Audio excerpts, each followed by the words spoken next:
Welcome to KTC drama Tamil. புதுசாக நம்ம சேனலை பார்க்குறவங்க சப்ஸ்கிரைப் பண்ணிக்கோங்க, மறக்காமல் பெல் ஐக்கானையும் கிளிக் பண்ணிக்கோங்க. இன்றைக்கி நாம் ஏற்கனவே பார்த்துட்டு இருந்த ஜாங் லீ சூ மெலடி ஆஃப் கோல்டன் ஏஜ் அப்படின்ற புத்தம்புது சைனீஸ் ஹிஸ்டாரிக்கல் இன்வெஸ்டிகேஷன் லவ் ட்ராமாவோட அடுத்த எபிசோட் தான் பார்க்க போகிறோம். வாங்க எபிசோட்குள்ளே போகலாம். இந்த எபிசோடோட ஸ்டார்டிங்ல லூசியா பொண்ணு லீயை பத்தி யோசிச்சுக்கிட்டே நம்ம மார்க்கில் நடந்து போயிட்டு இருக்கோம். ஃபர்ஸ்ட் லீ வந்து எப்படி லூசியா பொண்ணுகிட்ட அப்ரோச் பண்ணா, ரொம்ப அமைதியா கைண்டா தான் நடந்துக்கிட்டான். அடுத்து போக போக லீயோட இன்னொரு வெர்ஷனையும் வந்து இந்த பொண்ணு பார்த்துச்சு. அதனால இந்த பொண்ணு யோசிக்கும், லீயோட எந்த வெர்ஷன் தான் சரியா இருக்கும், அவன் ரொம்ப அன்பான பையனா இல்ல இப்படிதான் இருப்பானா அப்படின்ற மாதிரி சொல்லி ரொம்ப கன்ஃபியூஸ் ஆகி போயிட்டு இருக்கும்போது நினைக்கிச்சு நம்ம கனவுல கூட அவனை நினைச்சு ஃபீல் பண்றோமே அப்படின்ற மாதிரி ஃபீல் பண்ணி அங்கிருந்து போயிட்டு இருக்கும். இந்த மாதிரி இந்த பொண்ணு போயிட்டு இருக்கும் போது இந்த பொண்ணுக்கு பின்னாடி யாரோ ஹூடி போட்டு ஒருத்தவங்க ஃபாலோ பண்ற மாதிரி இந்த பொண்ணுக்கு ஃபீல் ஆகும். என்னாச்சு, யாரும் நம்மள ஃபாலோ பண்ற மாதிரி இருக்கே அப்படின்றத இந்த பொண்ணு நோட் பண்ணிட்டு ஒரு இடத்துக்குள்ள போனோடனே சைட்ல கட் ஆகிடும். அந்த பையன் வந்து தொலைச்சிருவான். அதுக்கப்புறம் தான் கொஞ்ச தூரம் போனதுக்கு அப்புறம் கட்டுவாங்க. அந்த பையன் ஹூடி போட்டிருக்கிறது வேற யாரும் இல்லை, லியான் தான். உடனே இதை வந்து இந்த பொண்ணு நோட் பண்ணுமா, ஐயோ இவன் தான் தேடுறானா அப்படின்ற மாதிரி சொல்லிட்டு லியான் அப்படின்ற மாதிரி கூப்பிடும். உடனே அந்த பையன் ஓடி வந்து ஹக் பண்ணிக்குவான். ஏன்டா அப்படி என்னை ஃபாலோ பண்ணிட்டு வந்த அப்படின்ற மாதிரி சொல்லி கேட்பானா. ஒன்றும் இல்லை வா சாப்பிடலாம் அப்படின்னு சொல்லிட்டு சாப்பிட கூட்டிட்டு போயிடுவான். சாப்பிட போனா ரெண்டு பேரும் வந்து நூடுல்ஸ் சாப்பிட்டுட்டு இருப்பாங்களா. எப்படி இருக்கு, டேஸ்ட் பண்ணு அப்படின்ற மாதிரி இருக்கும். நல்லா தான் இருக்கு. ஆமா எதுக்கு அப்படி இப்படி ஃபாலோ பண்ணிட்டு இருக்க அப்படின்ற மாதிரி இந்த பொண்ணு கேட்குமா. இல்ல உன் பாதுகாப்புக்காக தான் பின்னாடியே வந்தேன் அப்படின்ற மாதிரி சொல்லுவாங்க. ஏன் இப்பனா ஷூ பின்னாடி சுத்துறது இல்லையா, யாழ்னி போறதுனால இப்ப ஏன் பின்னாடி வரியா அப்படின்ற மாதிரி கேட்கும். ஏன் அப்படின்னா இல்ல அப்படின்ற மாதிரி சொல்லிட்டு இருப்பானா. உன்னோட பாஸை தாண்டா ஃபாலோ பண்ணணும், என்ன ஃபாலோ பண்ணி உனக்கு என்னடா பிரச்சனை சொல்லி கேட்கும்போது அதெல்லாம் இல்ல, உனக்கு ஏதாவது ஆயிரும் அப்படின்றதுக்காக தான் பயந்து போயிட்டேன், அதான் ஃபாலோ பண்ணிட்டு வந்தேன் அப்படின்ற மாதிரி சொல்லி சொல்லிட்டு இருப்பான். உடனே சரி என்கிட்ட சொல்ல வேண்டியதானே, நீ தான் ஃபாலோ பண்ணிட்டு வர, நீ ஏன் திருட்டுத்தனமா வர அப்படின்ற மாதிரி சொல்லிட்டு நான் நூடுல்ஸ் காசு பே பண்றேன் அப்படின்ற மாதிரி சொல்லிட்டு அந்த பொண்ணு தங்கத்தை எடுக்குமா. நீ பேசாம உட்காரு, நான் ஆல்ரெடி கொடுத்துட்டு அப்படின்ற மாதிரி பேசிட்டு இருப்பான். அப்ப அந்த பிள்ளை இது தங்கம் எடுத்து வைக்கிறத பார்த்து சிரிப்பானா. ஏன் சிரிக்கிறேன்னு சொல்லி கேட்கும்போது, நீ சின்ன வயசுல இருந்து இப்ப வரைக்கும் மாறவே இல்லையா, எதுக்கு எடுத்தாலும் தங்க கட்டி தூக்கிடுற அப்படின்ற மாதிரி சொல்லுவான். ஏன்னா ஒரு நிமிஷம் இரு, நான் சின்ன வயசுல எப்படி இருந்தேன் உனக்கு எப்படி தெரியும் அப்படின்ற மாதிரி சொல்லி கேட்பாங்களாம். எப்படி தெரியுமா, என் கூட வா அப்படின்ற மாதிரி கூட்டு போவான். எங்க கூட்டு போறடா அப்படின்னு கேட்கும்போது வா அப்படின்ற மாதிரி சொல்லி கூட கூட்டிட்டு போவான். எங்க கூட்டிட்டு போவானா, அந்த ஒரு குட்டி பிரிட்ஜ் மாதிரி இருக்கும்ல, அந்த இடத்துல கூட்டிட்டு போவான். போட்டு அங்கனக்குள்ள உட்காந்துட்டு அங்க குட்டி பையனா இருக்கும்போது ஒரு தலையில எல்லாதான் வச்சிருப்பான், அதை வச்சுட்டு பேசுவான். அந்த இடத்த பார்த்தா உனக்கு புரியுதா அப்படின்னு கேட்பான். இல்ல தெரியல அப்படின்னு சொல்லும்போது அவன் சொல்லி கேட்பான், இனிமேல் வந்து நான் உங்களுக்கு சொந்தம் அப்படின்ற மாதிரி சொல்லுவானா. என்ன அப்படின்ற மாதிரி சொல்லி கேட்கும்போது அப்பதான் அந்த பொண்ணுக்கு பிளாஷ்பேக் ஞாபகம் வரும்.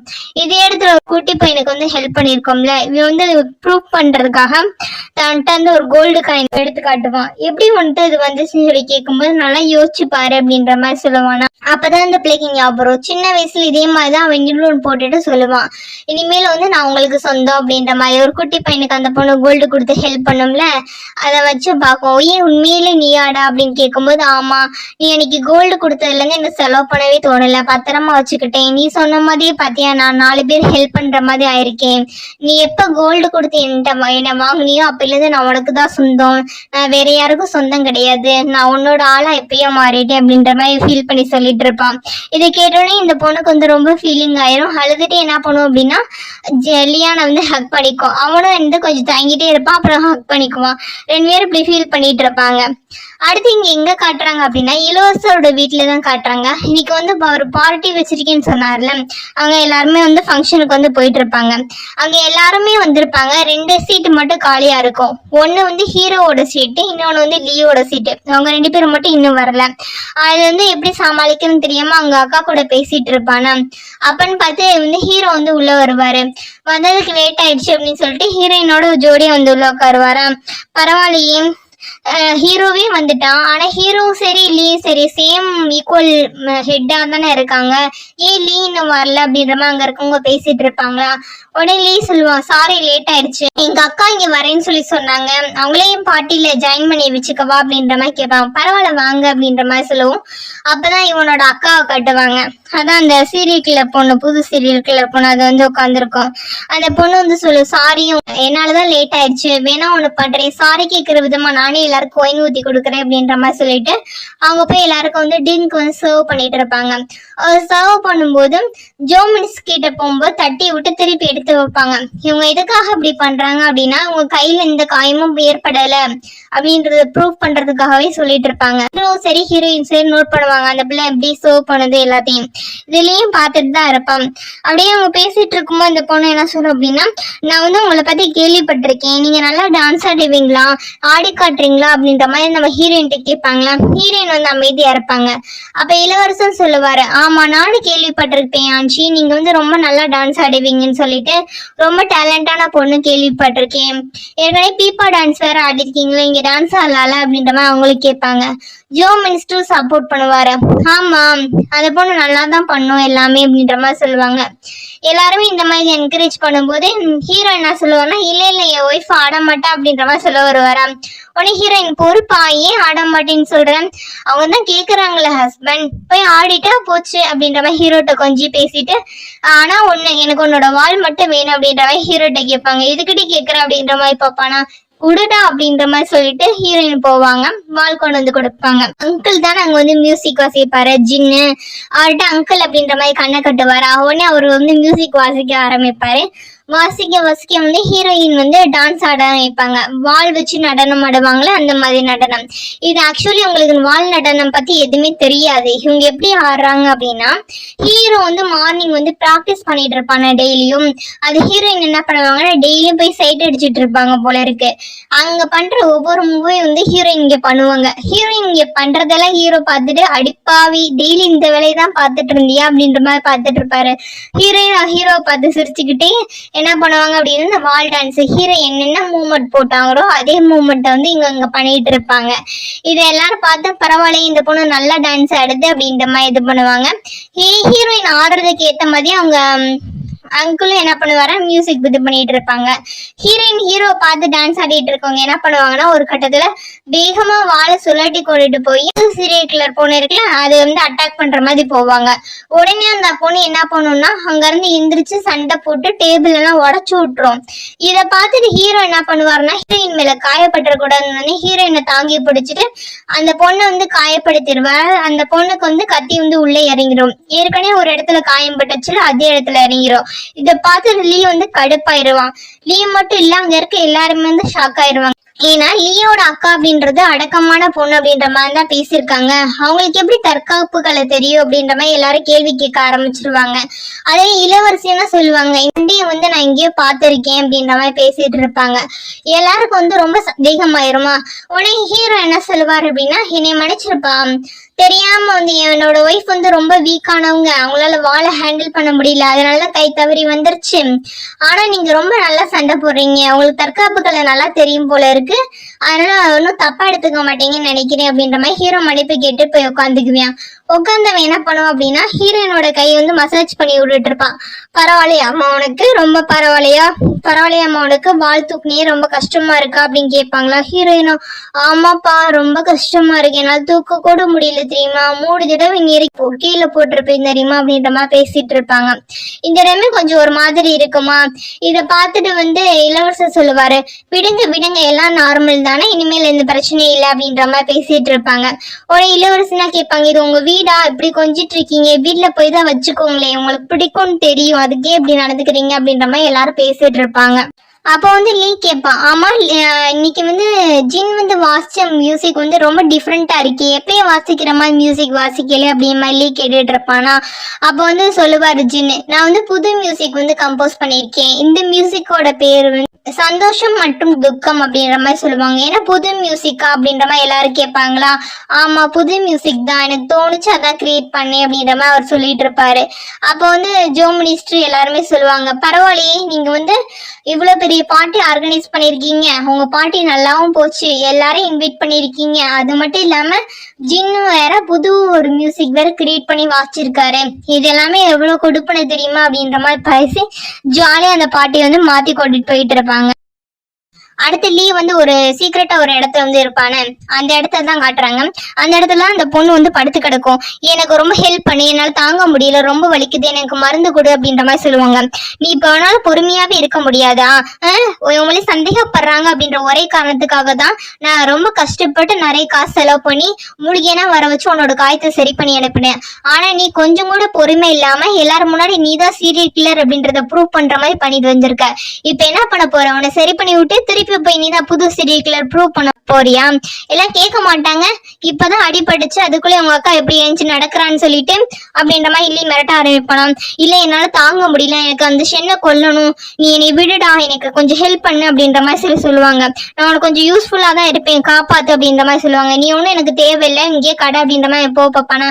ப்ளீஸ் ப்ளீஸ் ப்ளீஸ், உனக்கு அக்காவா நடிக்கிறதுக்காக ஆள் வேணும்ல, விட என்னைய, நான் நல்லா நடிப்பேன், என்னை வச்சுக்கூட அப்படின்ற மாதிரி சொல்லுவாங்க. அதெல்லாம் முடியாது, நீங்க இருந்து கிளம்பு அப்படின்ற மாதிரி சொல்லிட்டு உதறி தள்ளிட்டு அங்க இருந்து போயிருவான். அந்த பிள்ளை ரொம்ப ஃபீல் பண்ணி அழுதுட்டு தான் இருக்கும். இங்கிட்ட ஹீரோவோட வீட்டுல தான் காட்டுவாங்க. ஹீரோயின் வந்து சமைச்சிட்டு இருப்பாங்களா, அப்ப ஹீரோ வந்து கதை தட்டிட்டு உள்ள வருவாரு. என்னம்மா பண்ணிட்டு இருக்கேன்னு சொல்லி கேட்கும்போது, அதுவா மாவு பெசுகிறேன் கொழுக்கட்டை செய்யறதுக்கு அப்படின்ற மாதிரி இது பண்ணிட்டு இருப்பாங்களா. பரவாயில்லையே, பனியே பெய்யல, ஸ்னோமேன் மாதிரி இப்படி மாவல்லி எப்படி வச்சிருக்கு அப்படின்ற மாதிரி சொல்லிட்டு ரெண்டு பேர் ஜாலியா பேசி விளையாண்டுட்டு இருப்பாங்க.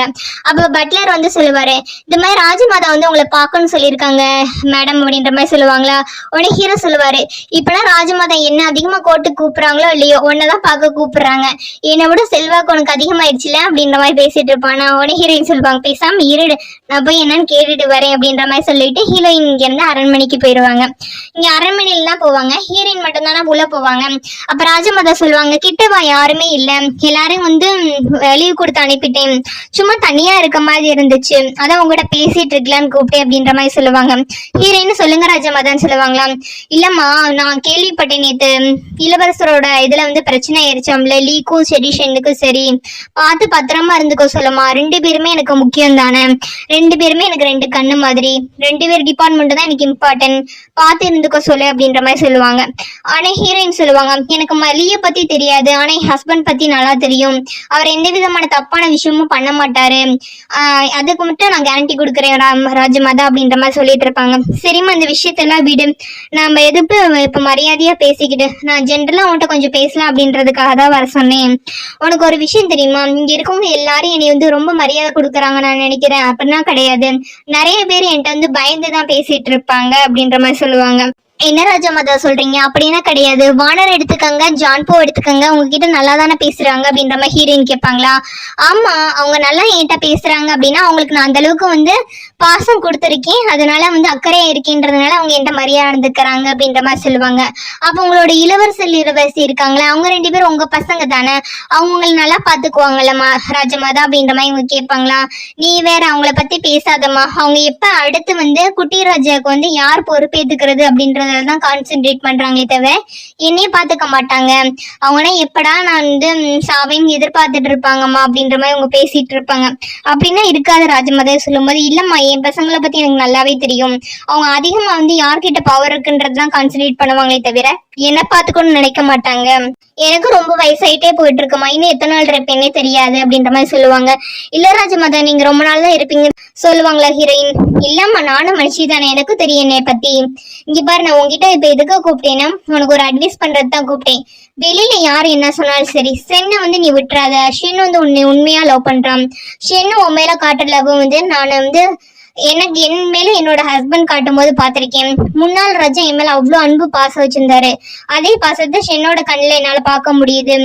முன்னாள் ராஜா எனக்காக எல்லாரையும் எதிர்த்து போரிட்டாரு, எல்லாரும் எதிர்த்து பேசினாரு, அதே மாதிரி ஷென்னி போயிருக்கான். ஆனா ஷென்னை பத்திரமா பாத்துக்கோமா, ஷென்ன மாதிரி ஒரு நல்ல பையன் கிடைக்க மாட்டான், உன்னை ஃபோர்ஸ் பண்ணி தான் கல்யாணம் பண்ணி வச்சோன்னு நினைக்கிறேன், பட் ஆனா இப்ப நல்லா தானே இருக்கீங்க, இன்னும் கொஞ்சம் நல்லா இருந்துக்கங்க அப்படின்ற மாதிரி பேசிட்டு இருப்பாங்க.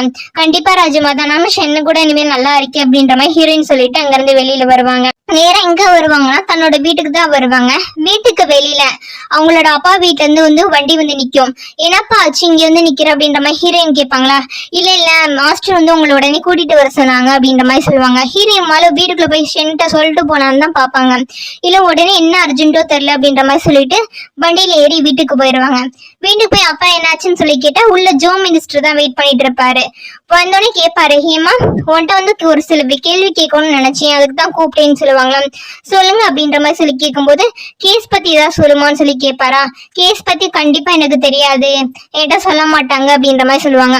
ஏமா நீன்னு உனக்கு ரொம்ப என்னம்மா தைரியம் ஆகி போச்சா, ராஜமாதா சப்போர்ட் பண்றாங்க அதிகமா பேலஸ் போறன்றதுனால நீ பெரிய ஆளு நினைச்சிட்டு இருக்கியா அப்படின்ற மாதிரி சொல்லுவாங்களா.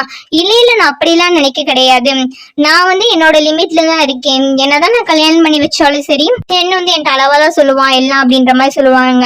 உடனே இவர் கேட்பாரு, ராஜமாதா உனக்கு சப்போர்ட் பண்றாங்க, ஷென் சப்போர்ட் பண்றான்னு தானே இந்த மாதிரி பண்ணிட்டு இருக்கேன்னு சொல்லி கேட்பாங்களா. உண்மையிலே ராஜமாதா வேற எந்த விஷயத்தையும் டிஸ்கஸ் பண்ணல, எங்க வீட்டு விஷயத்த பேசுறது தான் கூப்பிட்டாங்க அப்படின்ற மாதிரி சொல்லுவாங்க. ஓ ராஜமாதா வீட்டு விஷயத்தனா யார்ட்டையும் டிஸ்கஸ் பண்ண மாட்டாங்க, உன்கிட்ட டிஸ்கஸ் பண்ற அளவுக்கு நீ ராஜமாதாட்ட க்ளோஸா இருக்க, ஷென்னே உன் கைக்குள்ள வச்சிருக்க, அதனாலதான் நீ என்னை மதிக்க மாட்டேன்ற அப்படின்னு பேசிட்டு இருப்பாங்களா. நீங்க என்ன பண்ணுவீங்கன்னா எனக்கு தெரியாது, ஆனா நான் கவர்மெண்ட்ல இருந்து இங்க வரும்போது எனக்கு ஒரு விஷயம் மட்டும் தெரியும், அந்த கேஸ்ல நீங்களும் இன்வால்வ் இருப்பீங்க போல இருக்கு அப்படின்ற மாதிரி இவங்க பேசிட்டு இருப்பாங்களா. உடனே ஜோ மினிஸ்டர் தேவையில்லாமனா பேசாதமா, எவிடன்ஸ் இல்லாம இதெல்லாம் பேசக்கூடாது அப்படின்ற மாதிரி சொல்லுவாங்க. நானும் எவிடன்ஸ் இல்லாமனா பேசல சார், நீங்க பாத்துக்கோங்க அப்படின்ற மாதிரி பேசிட்டு இருப்பாங்களா. ஷென்னோட பொசிஷனே அங்க சேஃப்டி கிடையாதுமா, அவனை நம்பி இந்த மாதிரி எதிர்க்காது அப்படின்ற மாதிரி சொல்லிட்டு இருப்பாரு. இல்ல நான் உங்களை எதிர்க்கனா கிடையாது, நான் எனக்கு இந்த விஷயத்துல இன்ட்ரெஸ்ட் மட்டும் தான் சொல்றேன் அப்படின்ற மாதிரி இவங்க வாக்குவாதம் பண்ணிட்டு இருப்பாங்க. ஜோ மினிஸ்டர், நான் ஒரு விஷயம் கேள்விப்பட்டேன், கோர்ட்ல இவ்வளவு லீடிங் பொசிஷன்ல இருக்கீங்க, அப்படி இருக்கும் போதும் கூட நீங்க அந்த வருஷம் ஷென்னோட அப்பா அரெஸ்ட் ஆனப்ப எந்த விதமான பெட்டிஷனும் போட கிடையாது, ஏன் அவரும் நீங்களும் க்ளோஸ் ஃப்ரெண்டு தானே, நீங்க அவரை பத்தி எதுவுமே கேட்க கிடையாது அப்படின்ற மாதிரி விசாரிச்சுட்டு இருப்பாங்க. நீ தேவையெல்லாம் பேசாதமா அப்படின்னு சொல்லி இவங்க பேசிட்டு இருப்பாங்களா. நான் எதுவும் பேசல அப்படின்னு சொல்லிட்டு இருக்கும்போது தான் ஷென்னு உள்ள வருவான். உள்ள கேட்பாங்க என்னாச்சு அப்படின்ற மாதிரி சொல்லி கேட்கும்போது ஒண்ணும் இல்லை அப்படின்ற மாதிரி இவங்க பேசிட்டு இருப்பாங்களா. இல்ல என் ஒய்ஃப் எப்ப பாரு இங்க கூப்பிட்டு விட்டு விசாரிக்கிற மாதிரி கேள்விப்பட்டேன், அதான் வந்தேன் கூட்டிட்டு போறதுக்கு அப்படின்ற மாதிரி சொல்லிட்டு ஹீரோ என்ன பண்ணுவார் அப்படின்னா ஹீரோயின் அங்க இருந்து கூட்டிட்டு போயிடுவாரு. நீங்களும் எதுவுமே பேச மாட்டாங்க. கூப்பிட்டு வீட்டுக்கு போயிட்டு இருப்பாங்களா. போற வெளியில தான் ஹீரோயினோட அம்மா, அவங்க அக்கா, அவங்க அண்ணா, இன்னொரு அக்கா எல்லாருமே வந்திருப்பாங்களா. என்னம்மா சாப்பிடாம கூட போறேன், உன்னோட அம்மா எவ்வளவு ஃபீல் பண்ணாங்க தெரியுமா அப்படின்ற மாதிரி அவங்க அக்கா பேசிட்டு இருப்பாங்களா. அவங்க அண்ணா சொல்லுவாங்க, உனக்கு பிடிச்ச சாப்பாடு சமைச்சாங்க அம்மா, அதனால சூடா இருக்கும்போதே பேக் பண்ணிட்டு வந்துட்டேன் தெரியுமா, அப்ப ஏதாவது பேசினா நீ சாப்பிடாமே போயிருவேன், அதனால அங்க எல்லாம் பேக் பண்ணி எடுத்துட்டு வந்துட்டோம் அப்படின்ற மாதிரி சொல்லுவாங்க. இதெல்லாம் பார்த்துட்டு ஹீரோ ஓரமணி சிரிச்சிட்டு இருப்பாங்களா. சரி அப்ப அவங்க என்ன பேசுவாங்க, பார்த்து பத்திரமா இருந்துக்கோமா, இப்ப நான் கேள்விப்பட்டோம் ஷென்னுக்கு கோர்ட்ல ரொம்ப மதிப்பே இல்லையா, உனக்கு ஏதாவது ஒரு பிரச்சனை அங்கதான் இருக்கணும்னு இல்ல, அம்மா அதே அட்வைஸ் தான் பண்றேன், ஷென் இருக்கான்றக்கா மாத்தினா பேச மாட்டேன், உனக்கு ஒரு பிரச்சனைனா நேரா கிளம்பி நம்ம வீட்டுக்கு வந்துரு, நாங்க பத்திரமா உன்னை பாத்துக்கோ சரியா அப்படின்ற மாதிரி சொல்லுவாங்க. சிரிச்சு ஹீரோ அப்ப அடகு பார்த்துட்டு இருப்பா. ஹீரோயின் பார்த்து சிரிப்பாங்களா. சரி எனக்கு எந்த பிரச்சனையும் இல்லம்மா உண்மையிலே அப்படின்ற மாதிரி ஹீரோயின் சொல்லுவாங்களாம். இல்லைன்னா சந்தோஷம் தாம்மா அப்படின்ற மாதிரி சொல்லிட்டு இருப்பாங்க. அப்ப ஹீரோயின் கேட்பாங்க, வாங்க எல்லாரும் வெளியில போலாமே, ஜாலியா என்ஜாய் பண்ணலாமே அப்படின்ற மாதிரி கேட்டுட்டு இருப்பாங்களாம். உடனே எல்லாரும் சேர்ந்து ஹீரோ பார்ப்பாங்களா. எதுக்கு அவனை பாக்குறீங்க, அவன் யாரையும் கடிச்சுன்னா சாப்பிட மாட்டான், வாங்க போலாம் அப்படின்ற மாதிரி எல்லாரும் கேட்டுட்டு இருப்பாங்க. எல்லாரும் ஜாலியா போய் அடுத்து என்ஜாய் பண்ணுவாங்க. எல்லாம் என்ஜாய்னா பண்ணி முடிச்சதுக்கு அப்புறம் ஹீரோ ஹீரோயின் 2 பேரும் வண்டியில வீட்டுக்கு போயிட்டு இருப்பாங்களாம். அப்ப ஹீரோ சொல்லுவாரு, இத்தனை நாள் ஒரு விஷயம் மிஸ் பண்ணேன்னு எனக்கு தோணும், எப்படின்னா உன்னோட ஃபேமிலி தான் மிஸ் பண்ணியிருக்கேன், நீ அதனாலதான் கேர் ஃப்ரீயா இருந்திருக்கிற அப்படின்ற மாதிரி சொல்லிட்டு இருப்பான். என்ன சொல்ல வர அப்படின்ற மாதிரி சொல்லி கேட்கும்போது, ஆமா நீ ஒரு சின்ன வயசுல இருந்து இந்த மாதிரி சந்தோஷமான குடும்பத்துல நீ வாழவும் தானே உனக்கு பியூரா இருந்திருக்க, எந்தவித கடப்படம் இல்லாத மனசு, எல்லாருக்கும் உதவி பண்ணணும்னு நினைக்கிறேன், என்ன மாதிரி கேஸ் எடுத்து நடத்தணும் அப்படின்னா நீ எந்த விதமான கஷ்டமும் இல்லாம ஃப்ரீயா வாழ்ந்திருக்க, அதனாலதான் அடுத்தவங்களுக்காக நியாயமா பேசுற அப்படின்ற மாதிரி ஹீரோ சொல்லிட்டு இருப்பான். உனக்கு ஃபேமிலி வந்து இந்த அளவுக்கு சப்போர்ட் பண்ணுவாங்க நான் எதிர்பார்க்கவே இல்லைன்னு ஹீரோ சொல்லிட்டு இருப்பாங்களாம். ஆமா எப்பயுமே ஃபேமிலி அப்படிதான், ஒருவேளை யார் லக்கியா இருப்பாங்க அப்படின்னு டிஸ்கஸ் பண்ணிட்டு இருப்பாங்களா. அப்ப ஹீரோ சொல்லுவான், நீ கிடைக்கிறதுக்கு நான் தான் லக்கி அப்படின்ற மாதிரி பேசிட்டு இருப்பாங்களாம். அப்ப ஹீரோயின் சொல்லுவாங்க, நீ எதுக்கும் ஃபீல் பண்ணாத, இனிமேல் அந்த ஃபேமிலி உனக்கும் ஃபேமிலி தானே, நீ எங்க ஃபேமிலியில ஒருத்தன் தான், நீ ஏன் தனியா இருக்கதா ஃபீல் பண்ற, சின்ன வயசுல இருந்து நீ தனியா இருந்தா என்ன, இனிமேல் நம்ம எல்லாரும் ஒரே குடும்பம் அப்படின்ற மாதிரி ஹீரோயின் பேசிட்டு இருப்பாங்க. இப்படி பேசிட்டு வீட்டுக்கு வந்துருவாங்களா. வீட்டுக்கு வந்து இறங்குனாங்க அப்படின்னா லூசியா பொண்ணு லியானா அங்க வந்திருப்பாங்க, ஷூவும் யாழ்லியும் அங்க வந்திருப்பாங்க. பரவாயில்லையே எல்லாரும் இங்க வந்திருக்கீங்க அப்படின்ற மாதிரி ஹீரோயின் கேட்பாங்களா. ஆமா சும்மா உன்னை பாத்துட்டு போலாம் வந்து அப்படின்னு பேசிட்டு இருப்பாங்க. அப்ப வந்து லூசியா பொண்ணு சொல்லும், என்னடி ரொம்ப சந்தோஷமா இருக்கு அப்படின்ற மாதிரி பேசிட்டு இருப்பாங்களா. ஆமா நீயே வந்து லியான் கூட சுத்திட்டு இருக்க, எப்பனா நீ இன்ஸ்பெக்டர் கூட அதிகமா சுத்துற மாதிரி இருக்கே அப்படின்ற மாதிரி கேட்பாங்களா. அதுவா உனக்கு ஒரு விஷயம் தெரியாதா, இவனும் அவனும் லவ் பண்றாங்க அப்படின்ற மாதிரி யாழ்னி பொண்ணு சொல்லுமா. ஏன்னா அவங்க லவ் பண்றாங்களா அப்படின்ற மாதிரி கேட்பாங்களா. உடனே லூசியா பொண்ணு கேட்கும், ஏன்டி பிடிக்கலையா அப்படின்ற மாதிரி கேட்குமா. எனக்கு ரொம்ப சந்தோஷம்டி, எனக்கு ஏன்டி பிடிக்காம இருக்க போது, நல்ல வேளை உனக்கு இப்பயாவது புத்தி வந்துச்சு, இவ்வளவு டியூப்லைட் ஒண்ணுமே தெரியாத மாதிரி இருந்தேன், இப்பதான் கொஞ்சமா தெளிஞ்சிருக்கு அப்படின்ற மாதிரி ஹீரோயின் வந்து இது பண்ணிட்டு இருப்பாங்க. யாழ்னி உடனே சொல்லும், ஆமா ஆமா கூடி சீக்கிரம் பார்த்து கல்யாண டேட்டை பிக்ஸ் பண்ணுங்க, அப்படியே கல்யாண டேட்டை பிக்ஸ் பண்ணீங்கன்னா என்கிட்ட சொல்லுங்க, நானும் சேர்ந்து அப்படியே கல்யாணம் பண்ணிக்கிறேன் அப்படின்ற மாதிரி யாழ்னி சொல்லுமா. உடனே ஹீரோயின் யாழ்னியை பார்த்துட்டு, நீ எப்ப கல்யாணம் பண்ண போற, யாரு கல்யாணம் பண்ண போற அப்படின்ற மாதிரி கேட்பாங்களா. உடனே யாழி பொண்ணு சொன்ன, யான்ஷி உனக்கு கேஸ் பார்த்து பார்த்து மண்டை குழம்பி போச்சுன்னு நினைக்கிறேன், வேற யாரும் நான் கல்யாணம் பண்ணிக்க போறேன், ஷூ இன்ஸ்பெக்டர் தான் கல்யாணம் பண்ணிக்க போறேன் அப்படின்ற மாதிரி சொல்லுவாங்களா. உடனே எல்லாரும் சிரிப்பாங்களா. உடனே ஹீரோ வந்து ஷூ இன்ஸ்பெக்டருக்கு வந்து ரொம்ப சந்தோஷம் வாழ்த்துக்கள் அப்படின்ற மாதிரி சொல்லிட்டு இருப்பாங்க. சரி வாங்க எல்லாருமே போய் உள்ள என்ஜாய் பண்ணலாம் அப்படின்ற மாதிரி சொல்லிட்டு 3 பேரும் வந்து உள்ள ஜாலியா வந்து வீட்டுக்குள்ள என்ஜாய் பண்ண போவாங்க. இதோட என்ன ஆகுது அப்படின்னா இந்த எபிசோட் வந்து முடியுது. நான் எக்ஸ்பிளைன் பண்ணது உங்களுக்கு பிடிச்சிருந்துச்சு அப்படின்னா மறக்காம சப்ஸ்கிரைப் பண்ணுங்க, லைக் பண்ணுங்க, ஷேர் பண்ணுங்க, கமெண்ட் பண்ணுங்க. தேங்க்யூ ஃபார் வாட்சிங்.